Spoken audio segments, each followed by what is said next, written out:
Before diving into this incredible story, remember to subscribe to the channel and turn on notifications. Here, every story has something to say, and you won't want to miss a single one. The lobby of Crescent Technologies was bathed in natural light thanks to large windows overlooking Fifth Avenue. The pristine white marble floor reflected the high ceilings and modern chandeliers that seemed to float in mid-air, creating an atmosphere that was both luxurious and imposing. Greenery and contemporary sculptures added an artistic touch, but everything was calculated to impress visitors and clients. Behind the reception desk, Linda Harper, a longtime secretary, controlled the constant flow of visitors. She wore a perfectly tailored gray suit, and her hair was pulled back in a tight bun.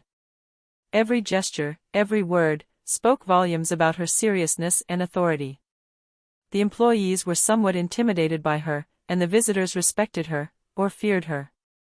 That morning, sunlight illuminated the lobby and made the polished metal of the elevators gleam.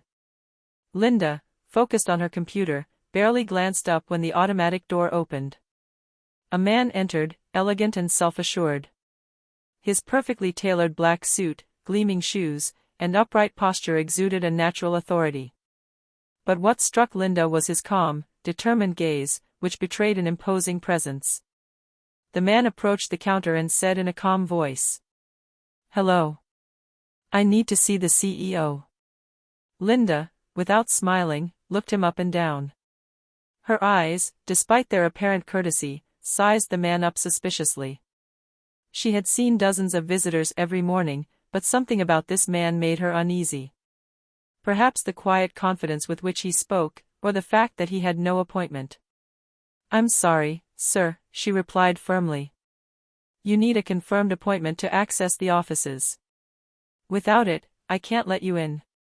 The man showed neither frustration nor anger. He remained calm, his expression impassive, and repeated, "It's urgent. I need to see the CEO."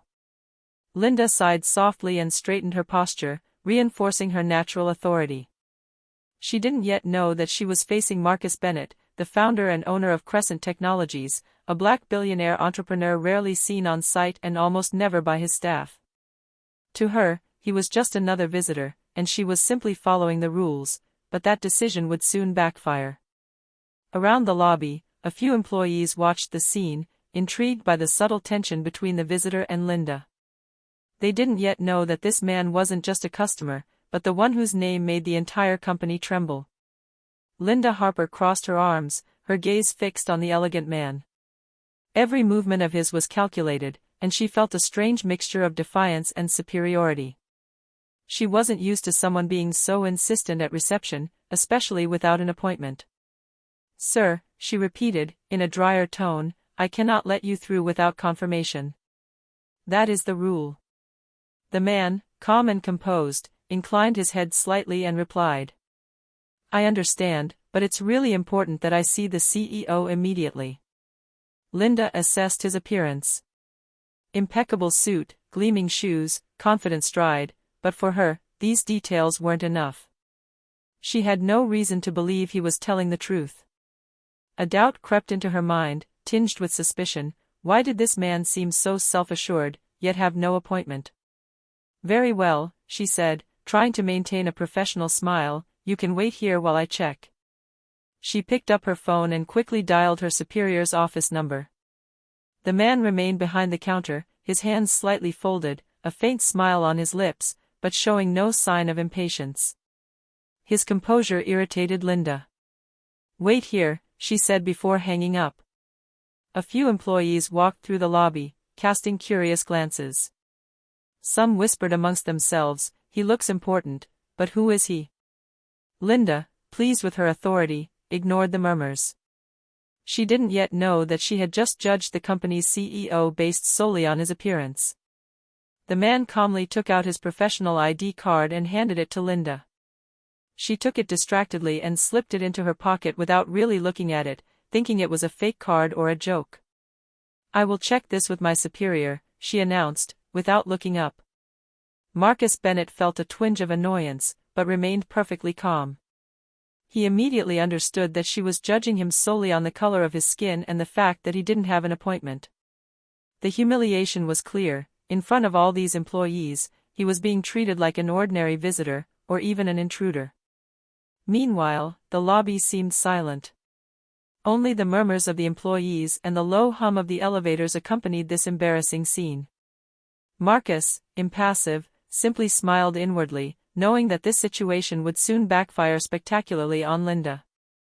A few minutes later, while Linda remained standing behind the counter, Marcus Bennett calmly pushed open the door leading to the main offices. The few employees present looked up, surprised to see the elegant man still there, motionless, waiting patiently. Linda, for her part, felt a shiver of unease. Her instinct told her that something was wrong. She took a slight step forward, but her eyes widened when she recognized the voice calling her. "Linda, it's me. Marcus Bennett." Her heart skipped a beat. She paled instantly. The words were simple, but the meaning was overwhelming. The man she had just judged, detained at reception, and humiliated in front of the entire lobby was the CEO of the company itself. Sir," she stammered, unable to find anything else to say. Marcus smiled slightly, without any sarcasm, but with a natural authority that commanded respect. "Yes, Linda. The CEO you refused to let in." Around them, the employees held their breath. Some began to whisper, "Is that him? The boss? Did she detain him?" Linda's embarrassment was palpable, her face was red, her throat dry. She had followed the rules to the letter, but she had judged the man before even verifying his identity. Marcus took a step forward, his calm but piercing gaze fixed on her. "I understand that you are following the rules," he said in a soft but firm voice, "but to judge someone on their appearance and detain them like that is not acceptable, Linda." She lowered her eyes, aware of her mistake. The seconds seemed to last an eternity, each breath heavy with shame. She had always believed that her rigor and seriousness protected her, but today, she had just fallen into her own trap. Marcus showed no anger, but the message was clear: there would be no easy forgiveness. Everyone in the lobby now understood the gravity of the situation. The man they had thought was an ordinary visitor was in fact the owner and founder of Crescent Technologies. From today onward, Marcus continued calmly, remember that no one, regardless of their appearance, should be judged or treated unfairly. Understood? Linda, her eyes moist, nodded silently. She knew she had just received a lesson she would never forget. Marcus turned on his heel and went into his office, leaving behind a silent hall filled with astonished employees and a secretary deeply humiliated but aware of her mistake. The silence that followed the revelation was almost palpable. The employees in the lobby exchanged embarrassed glances, some trying to suppress a smile, others visibly impressed by Marcus Bennett's stature and composure. The air was thick with tension, and Linda remained frozen behind the counter, unable to look away. Marcus returned a few moments later, slowly, his footsteps echoing on the marble floor. He stopped right in front of her, and his gaze, calm but penetrating, seemed to probe her mind. "Linda," he said in a calm but firm voice, "I understand that you're following the rules. But you judged me based on my appearance and ignored any background checks before acting. That kind of attitude is unacceptable in this company." Linda lowered her head, her throat tight. She knew no words could erase the humiliation she had just suffered. She barely whispered, I didn't want to." "I know," Marcus replied gently but firmly. "But it's important that you understand the impact of your actions. Every employee here," he said, raising his hand slightly to include the entire hall, "must remember that judging based on appearance is dangerous, unfair, and embarrassing." A few employees nodded silently, some blushing at having witnessed the incident.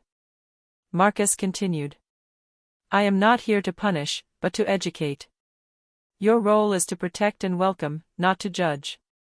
From today onward, I want every interaction with a visitor, customer, or employee to be guided by respect, not prejudice." Linda felt the weight of the lesson. She understood that her actions, although motivated by respect for the rules, had been tainted by unconscious prejudice. She nodded, unable to speak further. "Do you understand?" asked Marcus, a look of firmness in his eyes. Yes, sir, she finally replied, her voice trembling. Marcus smiled slightly, not to mock, but to signal that he now expected real improvement. He gestured towards the employees.